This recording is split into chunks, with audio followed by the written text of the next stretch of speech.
আমার নবী একদিন মিম্বরে বসে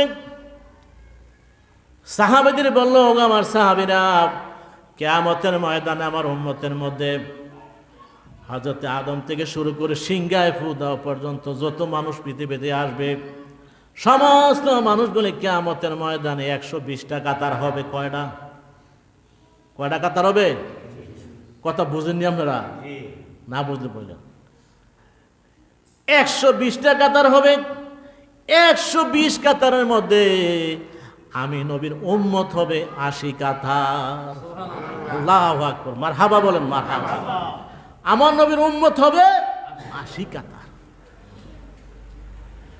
সাহাবারা প্রশ্ন করেন, ইয়া রাসূলুল্লাহ, ইয়া হাবিবাল্লাহ, নবীজি আপনি বললেন আদম থেকে শুরু করে সিংহার ফু পর্যন্ত 120 কাতার হবে, এর মধ্যে 80 কাতার আপনার উম্মত হবে। নবীজি এই কথা তো আপনি হাদিসে বলছেন, আপনার উম্মতকে আপনি ডাইকে আইনাই না আবে কাউসার পাঠাইয়া আবে কাউসার আপনি তাদের পান করাবেন, ফুল চেরাত পার করে তাদের জান্নাতে পৌঁছাই দিবেন।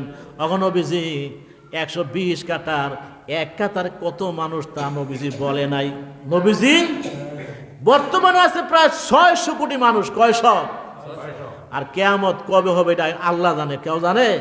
কিন্তু কত কোটি মানুষ হইব, এর মধ্যে সব মানুষগুলি 120টা কাতার, 80 কাতার হবে নবীর উম্মত। সাহাবারা বলল, হুজুর আপনি যে বললেন আপনার উম্মত হবে 80 কাতার, আপনি কেমনে চিনবেন এত মানুষের মধ্যে আপনার উম্মতকে? জোরে গন্ডা সুবহান। আমার নবী 2টা আলামত প্রকাশ করছে। কয়টা? 2টা আলামত। 1 নম্বরে আমার নবী বললেন, ও আমার সাহাবারা, যারা দুনিয়ার মধ্যে যারা উযু করবে, উযুর অঙ্গগুলি তারা দৌত করবে। কালান নবী সাল্লাল্লাহু আলাইহি সাল্লাম, ইন্না উম্মতি ইয়াদাউনা ইয়াউমাল কিয়ামাতে গুররাম মুহাজ্জালিনা মিন আসারিল উযু। সুবহানাল্লাহ বলেন। তোমরা আমাকে প্রশ্ন করেছো, হুজুর কিয়ামতের ময়দানে আমি কেমনে আমার উম্মতকে চিনব? তাইলে শুনে নাও, কিয়ামতের ময়দানে আমার উম্মতকে কেমনে চিনব? দুনিয়ার বাড়িতে যারা উযু করেছে 5 বার 6 বার 7 বার যখনই দরকার লাগছে, আমার উম্মতের উযুর জায়গাগুলি চকচক করতে থাকবে, নূরে মুনাব্বার হয়ে থাকবে। হাসরের ময়দানে আমি তাদের চিনব কেমনে? নবীজি উদাহরণ দিলেন, মনে করো একটা খোলা মাঠের মধ্যে 1000 ঘোড়া আছে, কিন্তু একটা ঘোড়া আছে যার কপালে একটা চাঁদ আছে। কি আছে কপালে? 1000 ঘোড়ার মধ্যে ওই কপালে চাঁদ, কালো হোক লাল হোক, কিন্তু তার সাদা একটা কপালে চাঁদ আছে। ওই ঘোড়াটা বের করে আনতে তোমাদের কোনো কষ্ট হবে কিনা? সাহাবারা বলল, ইয়া রাসূলুল্লাহ, না না, 1000 কেন 50,000 হইল। 50,000 থেকে কপালে চাঁদওয়ালা গোড়া বের করে আনতে কোনো অসুবিধা হবে না, অনায়াসে বের করে নিয়ে আসা যাবে। আল্লাহ নবী বললেন, ও আমার সাহাবারা, আমার যে সমস্ত উম্মত পৃথিবী নামক জগতে তারা 5 বার উযু করবে, 6 বার 7 বার যতবার উযু করুক না কেন, তাদের অঙ্গ প্রত্যঙ্গগুলি, তাদের হাতগুলি, তাদের চেহারাগুলি, তাদের মাথাগুলি, তাদের পাগুলি নূর চমকাইতে থাকবে। জোরে কোন সুবহানাল্লাহ। আমি নবী দূর থেকে দেখব, মনে করেন হাসরের ময়দানে অন্ধকার, আমাবস্যা রাতে তার অন্ধকার হবে।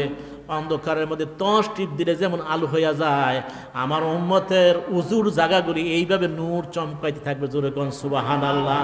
আমি নবীর কোনো কষ্ট হবে না, আমার উম্মতকে দরে দরে অনায়াসে আমি আবে কাউসার পান করে তাদের হাসর ময়দান থেকে জান্নাতে পৌঁছায়া দিব। সুবহানাল্লাহ। আর সূরা বায়নাতে আছে, যারা মুমিন হবে তাদের ডাইনে, তাদের বামে, তাদের সামনে নূর চমকাবে। জোরে কন্যা সুবহানাল্লাহ। কি চমকাবে? নূর চমকাবে। আমার নবী বলছেন, এরপর কি বলছেন? ফামান ইস্তাতা আইয়ুতিলা গুররাতাহু, তোমরা যারা তোমাদের অঙ্গগুলি আরো বেশি নূর জ্বলুক চাও, সে যেন ফালিয়া ফাল, সে যেন বেশি বেশি উযু করে। জোরে কন্যা সুবহানাল্লাহ। বেশি বেশি উযু করে। দেখেন, এতক্ষণ বললাম, আরো অনেক আছে ফজিলত, বলার তো সময় নাই, আরো অনেকগুলি হাদিস আছে। আবুরাত একটা হাদিস বলে, লা তুকবালু সালাতা মিন আহাদাস হাত্তা ইয়াতাওয়াজ্জা, নামাজ কখনোই কবুল হবে না যতক্ষণ সে পবিত্রতা অর্জন না করে। তারপরে আরো আছে মান তাওয়াজ্জালা তুহরিন কুতিবা লাহু, হ্যাঁ, আশরু হাসানাতিন। আল্লাহ রাসূল বলতেছেন কেউ যদি উযু থাকা সত্ত্বে আবার উযু করে, আল্লাহ তাআলা তাকে উপঢৌকন স্বরূপ, পুরস্কার স্বরূপ তার 10টা নেক বাড়াইয়া দেয়। জোরে কোন সুবহানাল্লাহ। আপনি মনে করেন আসরের সময় উযু করলেন, এখন আপনার শিওর উযু আছে, মাগরিবের সময় উযু করলে রাসূল বলছেন 10টা নেক বাড়াই দেওয়া হবে। কটা নেক? আর মুমিনের তো কামনাই নেক, কি কারণ মুমিন তো সবসময় চায় যে সে বেশি বেশি নেক করো। আরো হাদিস আছে, আল্লাহ রাসূল বলেন লাউলা আশুক্কা উম্মতি, যদি আমার উম্মতের কষ্ট না হইতো, লা আমার তহুম বি সাওয়াক ইনদা কুল্লু উযুইন, আমার উম্মতের যদি কষ্ট না হইতো তাহলে আমি প্রত্যেক নামাজের মধ্যে বলতাম, প্রত্যেক উযুর সময় বলতাম তারা যেন মেসওয়াক করে। জোরে কন্যা সুবহানাল্লাহ। কিন্তু আপনাদের এখানে নাই, অনেক ভাই আছে মসজিদে যখন দাঁড়ায়, কাতারে দাঁড়ায়, তার মুখের গন্ধে পাশে থাকা যায় না, ঠিক কিনা বলেন? কিন্তু মুখের পবিত্রতা আপনি এই জন্য রাসূল বলছেন আমার উম্মতের কষ্ট না হইলে আমি তাদের বলতাম তোমরা প্রত্যেক উযুর সময় মেসওয়াক করো। কিন্তু কষ্ট হবে দিকে রাসূল বলে নাই। দেখেন এতক্ষণ বললাম উযুর ফজিলত, এবার উযু যদি আপনি অলসতা করেন, গাফলতি করেন, উযু ঠিকমতো না ফাঁক থেকে আপনি পবিত্র হলেন না, তাইলে তা একটা ঘটনা শোনেন, বাস্তব ঘটনা। আর ঘটনা কোনো সাধারণ মানুষ না, একজন ইমাম সাহেবের। কার? ইমাম সাহেবের। এখন মনে করেন ফজরের আজান দেয় কমপক্ষে 4:40, অনেকের আগেও দেয়, কিন্তু নামাজ পড়ি আমরা 5:30টায়। কটায়? হ্যাঁ, কেউ 25-এ, কেউ আমরা 5:30 পড়ি। তাহলে 5:30 বলে আধা ঘন্টা, ওইখানে 20 মিনিট, প্রায় তো আপনার কয় মিনিট এলো? 40 মিনিট না, বেশি দিয়ে না, 40 মিনিট। তো ইমাম সাহেব মনে করলো যে এতক্ষণ সময় বসে তার মুসল্লি তো আসে নাই, উনি ওনার হুজরাত গিয়ে ঘুমাইলেছে। কি করছে? হঠাৎ করে যখন ডাক দিছে, দেখে যে একটা নামাজ একবার কাটা কাটা, মনে করেন 5:30টাই বাজতেছে। এখন সে গিয়ে নামাজ পড়াইলেছে। শীত এক হইল, ঠান্ডা দ্বিতীয়ত, ঘুমাইছে কি হচ্ছে, নামাজ পড়াইলাই। কিন্তু নামাজটা পড়ানোর পরে তার মনের মধ্যে একটা ভয় আইলো, আরে এটা তো আল্লাহর একটা ফরজ, কেউ যদি ঘুমায় তার উযু থাকে না। তার ভিতরে একটা ভয়ে কাজ করতেছে, যাই হ্যাঁ আমি কি করলাম, আমার কি জানি সর্বনাশ হয়ে যায়। কিন্তু এইভাবে যাইতে তার কোনো ক্ষতি হয় নাই। কি হয় নাই? তো মনে মনে করে কি রে, ইসলাম ধর্ম সত্য ধর্ম, আমি ফরজ তলব করে ইমামতি করলাম, কোনো কিছু দিয়ে আমার হয় নাই। এরপরে সে কি করে জানেন, ঠিকমতো আর উযুও করে না। কয় উযু না করলে কিছু নামাজ পড়লে আমার কোনো ক্ষতি হয় না। ইসলাম ধর্মটা মনে হয় আসলে সত্যি ধর্ম না, কন্যা নাউযুবিল্লাহি মিন যালিক। তার ভিতরে সন্ধি ঢুকছে। শেষ পর্যন্ত দেখেন এই লোকটা কি বলতেছে যে আমার তো কোনো ক্ষতি হয় না, আমি তো ফরজ তলব করি, নামাজ পড়াইতেছি, কোনো সময় উযু করি, কোনো সময় উযু করি না। এইভাবে নামাজ পড়াইতে পড়াইতে হঠাৎ করে তার ভিতরে একটা বুঝ আসলো কি, যে আরে মুসলমানের ধর্ম যেই ঝামেলা, 5 ওয়াক্ত নামাজ পড়লে মাঘ মাসে শীতের মধ্যে নামাজ পড়ায়, কিন্তু খ্রিস্টান ধর্ম মধ্যে এত কিছু নেই, আছেও। তারা প্রতি শনিবারে যাইয়া গির্জার মধ্যে কিতাব কুদুর ফইরাইলে সারে শেষ, 1 সপ্তাহ লাগে তারা ইবাদত হয়ে গেছে। এইটা না সহজ। আর ঈসা আলাইহিস সালাম উনিও তো একজন নবী, উনি তো ওনার উম্মতের শাফায়াত করবেই, কিন্তু এরপরে উনি খ্রিস্টান ধর্ম গ্রহণ করছে। জোরে কন্যা নাউযুবিল্লাহ। আল্লাহ না করে যদি আপনার সাইসেফারের কোনো ইমাম এই কামটা করে, তাইলে কি এটা পুরো এলাকায় একটা আলোড়ন সৃষ্টি হবে না? তো এলাকার সমস্ত আলেমরা ওনার নিয়ে বসলেন, বৈশা জিজ্ঞাসা করা মানে এই কথাই বলতেছে, এই সব কিচ্ছা কাহিনী বলতেছে, যার যে কঠিন ধর্ম ইসলাম, এখন আমি খ্রিস্টান ধর্ম সহজ গ্রহণ করে ফেললাম। হ্যাঁ, এখন লোকেরা কয় আমাদের কিছু হয় নাই। তো একজন কয় ময়রা চাও, কবর গিরাডি ভাঙবো, কবর গিরাডি। তো আরেকজন এখনো সময় আছে তোমার, তুমি তওবা করো। হ্যাঁ, থেকে তওবা করাম কীর্তন, আমি তো ধর্মের উপরে আছি। হযরত ঈসা আলাইহিস সালাম তো ইনজিলি না দিলেছে না, আমি তো ধর্মের উপরে। বন্ধুগণ, এভাবে বলা বলি করতেছি। ওই মসজিদের মধ্যে যিনি বড় হুজুর ছিলেন, উনি দাঁড়াইয়া বলতেছে, তোমরা অনেকেই বলতেছ শাস্তির সময় হয়ে গেছে, মৃত্যুর সময় তার শাস্তি হবে, কবরে গেলে তার শাস্তি হবে, অথবা সামনে তার শাস্তি সময় আছে, তোমরা খুঁজে তার শাস্তি পাও নাই। তাইলে শোনো, এই লোকটা তো জানে না। যদি সে জানতো যেই দিন তাদের খ্রিস্টান ধর্মের কিতাবের মধ্যে আছে, আমি কথাগুলি আপনাদের আগে বলছি, ইহুদিরা তাওরাত কিতাবের মধ্যে আছে, যখন কোরআন পৃথিবীতে আসবে, আমার নবী আসবে, তখন ওই ইনজিল কিতাবের যারা অনুসারী ছিল, তাওরাত কিতাবের যারা অনুসারী ছিল, তারাও ইসলাম ধর্মের মধ্যে প্রবেশ করা তাদের জন্য বাধ্যতামূলক, ঠিক কিনা বলেন? ওই নবীর উপরে ঈমান আনা তাদের উপরে ফরজ, ওই কোরআন শরীফ মানা তাদের উপরে ফরজ।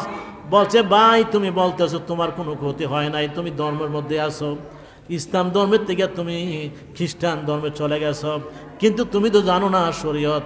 খ্রিস্টান ধর্মে যদি কেউ যদি বর্তমান ইসলাম ধর্মের ছেড়ে যদি হিন্দু ধর্মে চলে যায়, খ্রিস্টান ধর্মে চলে যায়, অথবা ইহুদি ধর্মে চলে যায়, আর সে মুরতাদ হয়ে যায়, জোরে কন্যা নাউযুবিল্লাহ।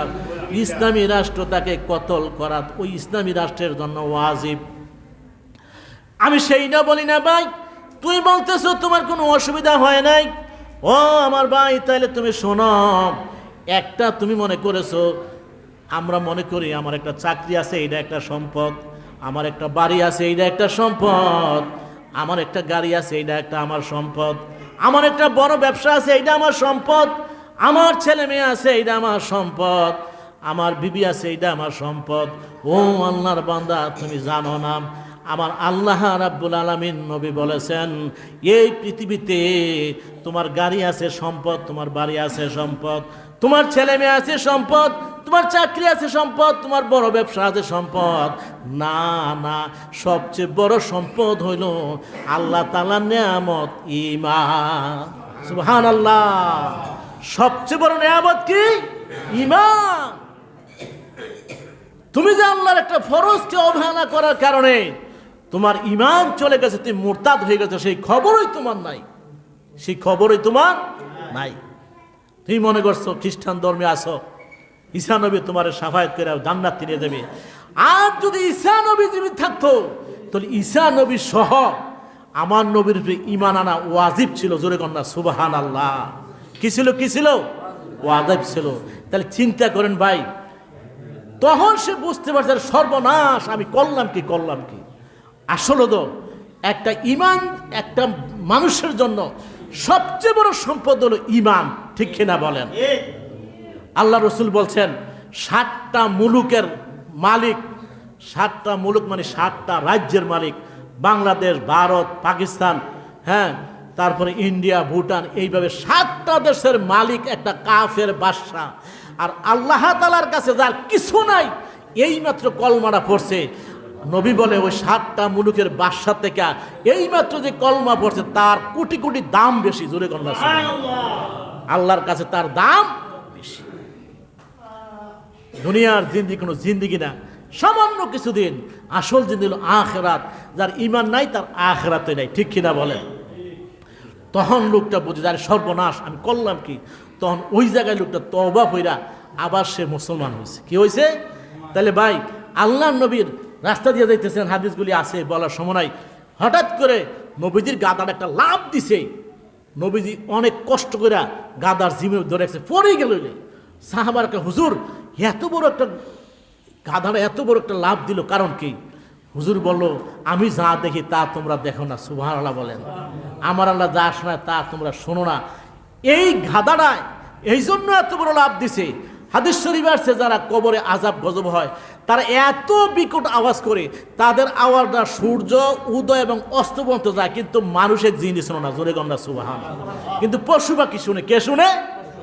এই কবরের আযাবের বিকট আওয়াজ এই গাধায় শোনার পরে সে এত জোরে লাভ দিছে।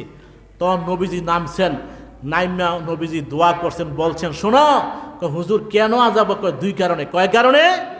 একটা হইলো সে পায়খানা পেশাব করে ঠিক মতো পবিত্র লাভ করতো না, অবহেলা করতো। কি করতো? আরেকটা হইলো সে গীবত করতো মানুষের। কি করতো?